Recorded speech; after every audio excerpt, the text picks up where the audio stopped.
Welcome to JP news. ఇటీవల కొన్ని media వేదికలలో ప్రసారమైన వార్తల్లో ఎన్హెచ్ఆర్సీ పేరుతో మోసపూరిత సంస్థలు పనిచేస్తున్నాయనే అంశాన్ని ప్రస్తావిస్తూ నిజాలు పూర్తిగా తెలుసుకోకుండా కొన్ని సంస్థలపై అనవసర అనుమానాలు వ్యక్తం చేయడంపై ఎన్హెచ్ఆర్సీ జాతీయ చైర్మన్ స్పందించారు. ఈ నేపథ్యంలో స్పష్టంగా ఎన్హెచ్ఆర్సీ చైర్మన్ వీడియో విడుదల చేశారు. ఆ వీడియో చైర్మన్ తెలుపుతూ ఎన్హెచ్ఆర్సీ సంస్థ అన్ని చట్టబద్ధ అనుమతులు, నమోదు ప్రక్రియలు పూర్తి చేసి ప్రభుత్వ నిబంధనల ప్రకారం అధికారబద్ధంగా కార్యకలాపాలు నిర్వహిస్తుందని నేషనల్ హ్యూమన్ సంస్థ ఫౌండర్, జాతీయ చైర్మన్ డాక్టర్ సంపత్ కుమార్ వెల్లడించారు. పూర్తి వివరాలతో వీడియో వదులుతున్నామని తెలిపారు. ఎన్హెచ్ఆర్సీ సభ్యులు అధైర్యపడవద్దని, ఎన్హెచ్ఆర్సీ సంస్థ యొక్క ఎదుగుదల చూడలేకనే ఇలా బురద చల్లడం హేయమైన చర్య అని అన్నారు. అందరికీ నమస్కారం. నా పేరు doctor P Sampath Kumar, national human rights council NHRC founder and జాతీయ అధ్యక్షుడు, నేషనల్ చైర్మన్. ఇటీవల అంటే 18/2/2026 నాడు national human rights commission, national human rights council NHRC అని పిలువబడే మా సంస్థకు వ్యతిరేకంగా ఒక కేసు ఫైల్ చేసిందని, కేసు నెంబర్ అంటే register 2000/0082/CR 2026, case file number 117/10/34/2026. Victim ఎవరు అంటే జనరల్ పబ్లిక్ అంటే సాధారణ సభ్యులు, సాధారణ ప్రజలు, క్షమించాలి, జనరల్ పబ్లిక్, సాధారణ ప్రజలు. రిజిస్ట్రేషన్ డేట్ 18/2/26 అని పెడుతూ అన్ని రాష్ట్రాల చీఫ్ సెక్రటరీకి వీరికి పంపడం జరిగిందని తెలియజేశారు. ఇందులో ఇటీవల రీసెంట్గా కమిషన్ దృష్టికి వచ్చిందని, నేషనల్ హ్యూమన్ రైట్స్ కౌన్సిల్ అనేటటువంటి ఒక NGO సంస్థ రిజిస్టర్ కాబడిందని, అది కార్యకలాపాలు అంటే న్యూఢిల్లీలో రిజిస్టర్ అయిందని తమ దృష్టికి వచ్చినట్టు, దీనికి వెంకటేష్ అనే వ్యక్తి కర్ణాటక రాష్ట్ర అధ్యక్షుడిగా వ్యవహరిస్తున్నాడు. కాబట్టి ఈ సంస్థ పైన చర్యలు తీసుకోమని చెప్పడం జరిగింది. కమిషను ఎక్కడ కూడా నకిలీ, ఫేక్ అనే సంస్థ రిజిస్టర్ అయ్యిందనే పదాలను ఎక్కడ వాడలేదు. వాళ్ళు ఇచ్చినటువంటి దీంట్లో ఎక్కడ కూడా వాడలేదు. వాళ్ళు ఇచ్చిన రిపోర్ట్లో కూడా వాడలేదు. ఇలా రిజిస్టర్ కాబట్టిన సంస్థ వల్ల ఇబ్బందులు కలుగుతాయి ఎన్హెచ్ఆర్సీకి అని చెప్తూ ఒక నివేదికని చెప్పింది. అయితే మీరు గమనిస్తే డైరీ నెంబర్ 2008/CR/2026 ఒకసారి చూసుకోండి. 2026 సెక్షన్ M1 లాంగ్వేజ్ ఇంగ్లీష్లో ఉందన్నారు. Mode of newspaper and magazine మోడ్లో ఉంది. రిసీవ్డ్ డేట్ ఎప్పుడంటే 18/2/2026లో కమిషన్ రిసీవ్ చేసుకుంది. కంప్లైంట్ ఎప్పుడు చేసింటే 1/1/1991. 1/1/1991. విక్టిమ్ అంటే జనరల్ పబ్లిక్, జెండర్ అంటే బోత్ ఆడ మగ, religion unknown, caste unknown, address ఎక్కడ register Karnataka, district Chikkaballapur, state కర్ణాటకలో ఇది రిజిస్టర్ అయినట్టు కమిషన్ వారు తెలియజేశారు. అయితే కొంతమంది నిజాలు తెలుసుకోకుండా పూర్తిగా దీని మీద దుష్ప్రచారం చేయడానికి ఒకే కంకణంతో రిలీజ్ చేసుకున్నారు. ఈ విషయాన్ని చెప్పదలుచుకుంది national human rights council NHRC ముందుకు వచ్చి, దీనికి ముందు కూడా నేషనల్ హ్యూమన్ రైట్స్ కౌన్సిల్కి ఇదే commission national human rights case number 11/95/1/21/2025 NHRC national human rights commission వారు కూడా కేసు నమోదు చేసి దానిని ఆంధ్రప్రదేశ్ పోలీసు వారికి ఎంక్వైరీ నిమిత్తం పంపించారు. ఈ ఎంక్వైరీలో ఆంధ్రప్రదేశ్ పోలీస్ DGP గారు విశాఖపట్నం కమిషనరేట్కి పంపించి కమిషనరేట్ ద్వారా మాకున్న డివిజనల్ కమిషన్ ఏదైతే కమిషనరేట్ ఉందో అక్కడికి పంపించి వాళ్ళ ద్వారా సుదీర్ఘమైనటువంటి ఎంక్వైరీ జరపడం జరిగింది.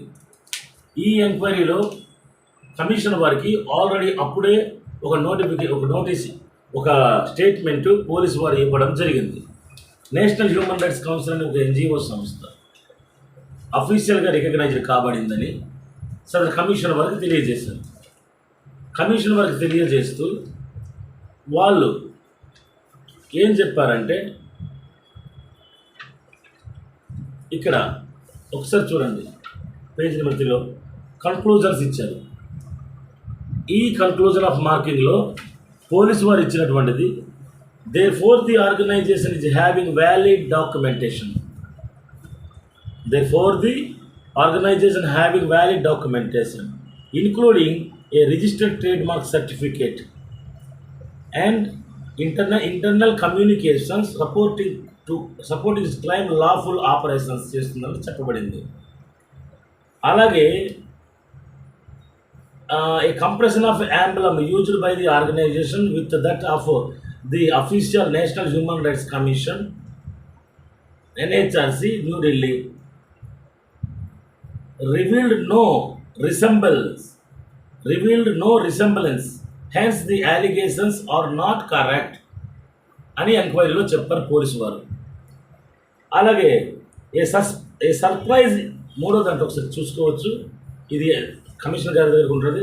ఏ surprise inspection of organisations office Visakhapatnam found no adverse material or activities అనే పదాన్ని కమిషన్ వారు వాడడం జరిగింది.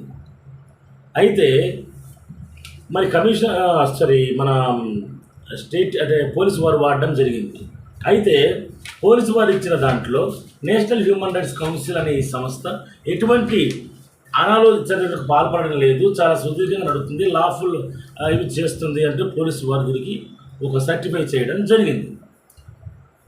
అయితే ఇదే మెయిన్ వైల్లో మళ్ళీ తర్వాత ఇప్పుడు ఏదైతే నేను ఇంతకుముందు నేను చెప్పాను, కమిషనర్ వారు సుమోటోగా తీసుకునేదాన్ని రిజిస్టర్లో ఒక పబ్లిక్ అంటే ఇక్కడ జనరల్ పబ్లిక్ అంటే సాధారణ ప్రజలలో ఎవరు అనేది క్లియర్గా లేదు, మెన్షన్ చేయలేదు.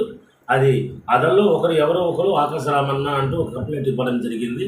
దానికోసం ఏదైతే ఉందో దానికి ఒక కమిషన్ వారు వాళ్ళ డ్యూటీ వాళ్ళు చేస్తూ ఇది వాడుతున్నామని చెప్పడం జరిగింది. ఎక్స్ప్లెనేషన్ తీసుకోవాల్సిన బాధ్యత అది కూడా కమిషన్కి ఉందని ఈ సందర్భంగా తెలియజేస్తున్నాం. ఇదే తరుణంలో నేషనల్ హ్యూమన్ రైట్స్ కౌన్సిల్ తరఫున మా తరఫున చెప్పాల్సిన బాధ్యత మాకుంది. నేషనల్ క్యాపిటల్ టెరిటరీ ఎన్సిటి అనేది ఒక రాజ్యాంగబద్ధంగా ప్రభుత్వంచే ఏర్పాటు చేసిన సంస్థ. ఈ సంస్థ వారు మేము అప్పీల్ చేసుకున్న national human rights council NHRC అనే పేరుని దేన్నైతే మేము అడిగామో ఆ పేరుని మాకు స్క్రూటినీ చేసి మరీ ఇవ్వడం జరిగింది. స్క్రూటినీ ఇక్కడ మీరు చూస్తే స్టాంపింగ్ ఉంటుంది, మాకు స్క్రూటినీ చేస్తున్నారు. అలాగే బ్యాక్ సైడ్ కూడా మేము అడిగినటువంటి దాన్ని స్క్రూటినీ చేశారు, ప్రతి పేజీ కూడా స్క్రూటినీ చేయడం జరిగింది.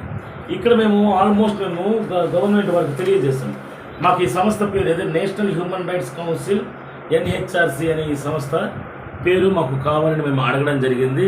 దాన్ని చదివిన తర్వాత మేము ఇక్కడ క్లియర్గా ఒకటి చెప్పాము, అడుగుతూ దీన్ని ఏ విధంగా మేము పనిచేస్తామనేది కూడా ఇక్కడ స్క్రూటినీ చేస్తున్నారు. స్టాంపింగ్ పక్కన స్క్రూటినీ స్టాంప్ ఇది ఉంది. ఇక్కడ మేము జరిగింది అంటే ఏమని రాస్తున్నామంటే, name of the trust national human rights council NHRC, area of operation all over India, registered office Ashok Nagar Delhi అని పెట్టి, అడ్మినిస్ట్రేటివ్ ఆఫీసు ఇదే విశాఖపట్నంలో నేషనల్ అడ్మినిస్ట్రేటివ్ ఆఫీసు ఉంటుంది, ఇక్కడ నుంచి పరిపాలన సాగిస్తామని చెప్పి మేము సంబంధిత రిజిస్టర్డ్ అథారిటికల్ ఆర్గనైజేషన్ ఎన్సిటి వారికి తెలియజేయడం జరిగింది.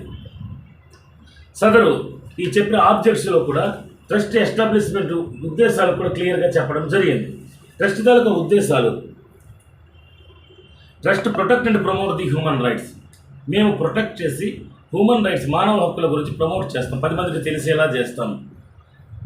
Works against crime, violence, corruption, ఏదైతే క్రైమ్ జరుగుతుందో క్రైమ్స్కి వ్యతిరేకంగా, కరప్షన్కి వ్యతిరేకంగా వయోలెన్స్కి వ్యతిరేకంగా పనిచేసే అవకాశాలు అని కోరడం జరిగింది. అలాగే library, health, women empowerment, skills వీటిల్లో కూడా పనిచేస్తామని జరగడం జరిగింది.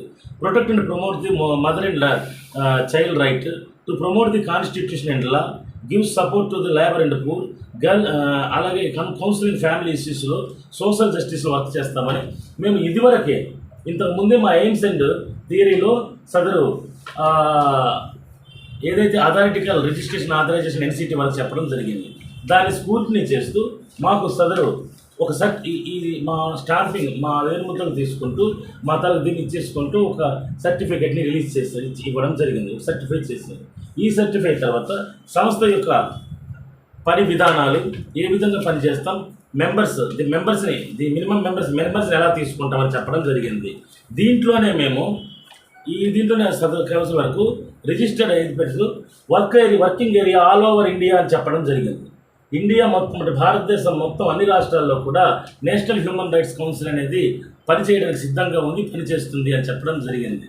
దానిలో భాగంగానే ప్రతి రాష్ట్రంలో కూడా ఇప్పటికీ 7-8 రాష్ట్రాల్లో వరకు కూడా national human rights centre achievement పెంచి ప్రజలకు సపోర్ట్ చేస్తూ పేద ప్రజలకు న్యాయం జరిగే విధంగా వాళ్ళకు సహాయకారిగా ఉంటూ వాళ్ళకు న్యాయం అందించడంలో వివిధ సంస్థలైనటువంటి ప్రభుత్వ సంస్థలతో మమేకమవుతూ వాళ్ళతో కలిసిపోతూ వాళ్ళకు కావలసిన వాటికి సహకరిస్తూ నేషనల్ హ్యూమన్ రైట్స్ కౌన్సిల్ అనే ఈ సంస్థ ముందుకెళ్ళింది. ఈ మీనుబైలో దీనికి సంబంధించి అన్నీ కూడా సదరు ప్రభుత్వం వరకు తెలియజేయడం జరిగింది బైరా ద్వారా. అలాగే మొత్తం తెలియజేసి మాకు సర్టిఫికేట్ని ఇవ్వడం జరిగింది. 1515 అని తెలియజేస్తూ సర్టిఫికేట్ని ఇవ్వడం జరిగింది. ఇది ఇచ్చిన తర్వాత ఈ పేరు మాకు ఎథెంటిక్గా కావాలి, నేషనల్ హ్యూమన్ రైట్స్ కౌన్సిల్ అనే పేరు మీద అబ్జెక్షన్లు వస్తాయి కాబట్టి ఎథెంటిక్గా మాకు ఈ పేరుకి సహకరించమని 2021లోనే సంవత్సరం 2021 మార్చ్ క్షమించాలి యాక్ట్ 1990 ప్రకారం 9 నవంబర్ 2021లో మేము trade marking India copyrights అథారిటీకి మాకు ఈ పేరు ఎథెంటిక్ చేయమని అడగడం జరిగింది. Government, this is to the government organization. ఈ ఆర్గనైజేషన్ వారు రాజ్యాంగ పరిశీలించిన తర్వాత ఇక్కడ మీరు గమనిస్తే ఉంటుంది, ఒకసారి మీకు చూపిస్తున్నాను. నేషనల్ హ్యూమన్ రైట్స్ కౌన్సిల్ అనే ఈ పేరుని మాకు ఎథెంటిక్ చేస్తూ ఇవ్వడం జరిగింది. కింద NHRC అనే పదం కూడా మీరు చూడవచ్చు. దీనిని ఎలా రిజిస్టర్ చేసిందంటే ఈ రిజిస్టర్డ్ సొసైటీ యాక్ట్గా రిజిస్టర్ చేస్తూ వాళ్ళు మాకు ఈ ట్రేడ్ మార్కింగ్ పేరుని ఎథెంటిక్గా ఇవ్వడం అండ్ మేము వాడుకోవచ్చు అని ఇవ్వడం జరిగింది. ఎప్పుడైతే ప్రభుత్వ సంస్థలు దీన్ని మీరు వాడుకోండి అని మాకు ఇచ్చాయో మేము ఈ సర్టిఫికేట్స్ ఆధారంగా మా వర్క్ను మేము స్టార్ట్ చేసి ఏ వర్క్ని అయితే మేము చేస్తామని చెప్పామో ప్రభుత్వానికి అంటే NCT ద్వారా తెలియజేసామో ఆ వర్క్ని న్యాయబద్ధంగా ఇంతవరకు ఎటువంటి పొరాపచ్చలు లేకుండా సంస్థ ఎవరైతే ప్రజాసేవలో అంకితభావంతో పనిచేస్తారో ఎటువంటి శాలరీ తీసుకోకుండా ఎటువంటి రెమ్యూనరేషన్ లేకుండా ప్రజాసేవ కోసం పరితపిస్తున్నటువంటి వాళ్ళు ఎవరైతే ఉంటారో వాళ్ళందరినీ కూడా ఒకే దగ్గర క్రోడీకరించి వాళ్ళ ద్వారా వివిధ రాష్ట్రాల్లో పేద ప్రజలకు అవసరమైన వారికి జస్టిస్ అవసరమైన వారికి ఆ జస్టిస్ అందే విధంగా సపర్యలు తీసుకునే విధంగా మేము చర్యలు తీసుకుంటూ వీటి ద్వారా మీటింగ్స్ని కండక్ట్ చేస్తూ మీటింగ్స్ అంటే సభలు సమావేశాలు కండక్ట్ చేస్తూ ఆ సభల ద్వారా ప్రజలకు ప్రొటెక్ట్ హ్యూమన్ రైట్స్ ఎలా ప్రొటెక్ట్ చేసుకుంటాం, ఏ విధంగా చేసుకోవాలి, చట్టాలలో ఉన్నటువంటి ఇదేంటి, ఏ విధంగా వాడుకోవాలనే విజ్ఞానాన్ని తెలియజేస్తూ నేషనల్ హ్యూమన్ రైట్స్ కౌన్సిల్ ముందుకెళ్ళింది. కాబట్టి ఏదైతే NCT అనే సంస్థ రాజ్యాంగబద్ధంగా ఏర్పడిందో ఆ సంస్థ ఏదైతే మాకు రిజిస్ట్రేషన్ చేసిందో ఆ రిజిస్ట్రేషన్లో ఉన్న బైలా ప్రకారమే నేషనల్ హ్యూమన్ రైట్స్ కౌన్సిల్ ముందుకెళ్ళి నడిచింది. ఈ రోజుకి 5 సంవత్సరాలుగా. అంటే మాకు తెలిసి ట్రేడ్ మార్కింగ్లో ఉండేటప్పుడు ట్రేడ్ మార్కింగ్ రిజిస్ట్రేషన్ చేసుకున్నప్పుడు according to my knowledge trade marking apply చేసిన తర్వాత సదరు ట్రేడ్ మార్క్ వారు అఫీషియల్ పోర్ట్లో అబ్జెక్షన్లు ఏమైనా ఉంటే తెలియజేయమని అప్పుడే ఆ పేరుకు అబ్జెక్షన్లు తెలియజేయమని అఫీషియల్ పోర్ట్లో ఒక స్టేట్మెంట్ అడ్వర్టైజ్మెంట్ ఇస్తారు. ఇచ్చిన తర్వాత 21లో మేము అప్లై చేస్తే 23వ తేదీ మార్చి నెల 2023లో మాకు ట్రేడ్ మార్కింగ్ దాన్ని యూజ్ చేసుకునే అధికారాన్ని కలుగజేస్తూ సదరు ట్రేడ్ మార్కింగ్ అథారిటీ వాళ్ళు మాకు అది ఇవ్వడం జరిగింది. మరి ఇన్ని సంవత్సరాలకు వచ్చిన తర్వాత మేము పబ్లిక్లోనే పోరాడుతున్నాం, పబ్లిక్లోనికి వెళ్తున్నాం. అలాగే అంతకుముందే చాలామంది కంప్లైంట్ ఇచ్చారు, దానికి సంబంధించినటువంటి ఇచ్చాం. ఈరోజు కొత్తగా ఎవరో అకాశరామన్న ఫిర్యాదు చేశాడని చెప్పి కమిషనర్ వారు సుమోటోగా తీసుకొని అన్ని రాష్ట్రాలకు పంపించి మా పైన కేసులు నమోదు చేయబట్టి బాధ్యులు మేమన్నట్టు చూపించడం అనేది ఎంతవరకు న్యాయబద్ధమో కమిషనర్ వారే యోచించాలని ఈ సందర్భంగా తెలియజేసుకుంటున్నాం. కాబట్టి నేషనల్ హ్యూమన్ రైట్స్ కౌన్సిల్ సభ్యులు ఎన్హెచ్ఆర్సీ సభ్యులు ఎవరు భయపడక హక్కులు పరిరక్షించాల్సిన సంస్థ నేషనల్ హ్యూమన్ రైట్స్ కమిషన్ మనకి రిజిస్ట్రేషన్ చేసుకునే హక్కును కూడా కల్పించింది. ఎన్జిఓస్ను కాపాడాల్సిన బాధ్యత కూడా ప్రభుత్వానికే ఉంది. కాబట్టి ఎన్జిఓ సంస్థలు ఎటువంటి రిజిస్ట్రేషన్లు చేసుకున్నాం, న్యాయబద్ధంగా ఉందా లేదా అనేది పరిశీలించిన పిమ్మటే మా పైన చర్యలు తీసుకోవాల్సి ఉంటుంది. అలాగే రిజిస్ట్రేషన్ చేసిన తర్వాత మేము యాక్టివిటీలోకి వచ్చాం. కాబట్టి ఒక సంస్థ రిజిస్ట్రేషన్ చేసి మీరు చేసుకోవచ్చు ఈ కార్యకలాపాలని మాకు ఒక అనుమతిని ప్రభుత్వం ద్వారా లభించిన తర్వాత మాత్రమే national human rights council NHRC అనేది సంస్థ కార్యకలాపాలు సాగించేందుకు ముందుకు వచ్చింది. కాబట్టి ఏమైనా సూచనలు ఉంటే, గైడ్ లైన్స్ ఉంటే వాటిని పాటించేందుకు న్యాయపరమైన సూచనలు సంస్థ అభివృద్ధికి సరిపోయే సూచనలు ఇస్తే నేషనల్ హ్యూమన్ రైట్స్ కౌన్సిల్ తీసుకోవడానికి సిద్ధంగా ఉంటుందని ఈ సందర్భంగా తెలియజేసుకుంటున్నాం. అలాగే నేషనల్ హ్యూమన్ రైట్స్ కౌన్సిల్ సభ్యులు, ఎన్హెచ్ఆర్సీ సభ్యులు ఎవరు ఎక్కడ కూడా ఎటువంటి భయాందోళన చెందకుండా నేషనల్ హ్యూమన్ రైట్స్ కౌన్సిల్ వీధి ఆరోపణలతో మరకలను కడుక్కుంటూ నిజాయితీ గల ఓ సంస్థగా బయటకు వచ్చే పరిణామాలు ఎక్కువగా ఉన్నాయి. కాబట్టి దీనిపైన మా పోరాటంలో మీ సహాయ సహకారాలు అందించి న్యాయబద్ధమైనటువంటి ఒక చర్యలకు మాకు సహకరించాలని కోరుకుంటున్నాం. Thank you so much. అదేవిధంగా అవసరమైతే న్యాయస్థానాన్ని ఆశ్రయించి మన సంస్థ యొక్క హక్కుల్ని కాపాడుకునేందుకు మనవంతు ప్రయత్నం చేసే దిశగా ముందుకు సాగుదాం. ఇందుకు ప్రతి సభ్యుడు, ప్రతి కార్యకర్త తమ యొక్క పూర్తి బాధ్యతతో కూడుకున్నటువంటి సహాయ సహకారాలు మాకు అందిస్తారని కోరుకుంటున్నాం. ధన్యవాదాలు. Thank you very much.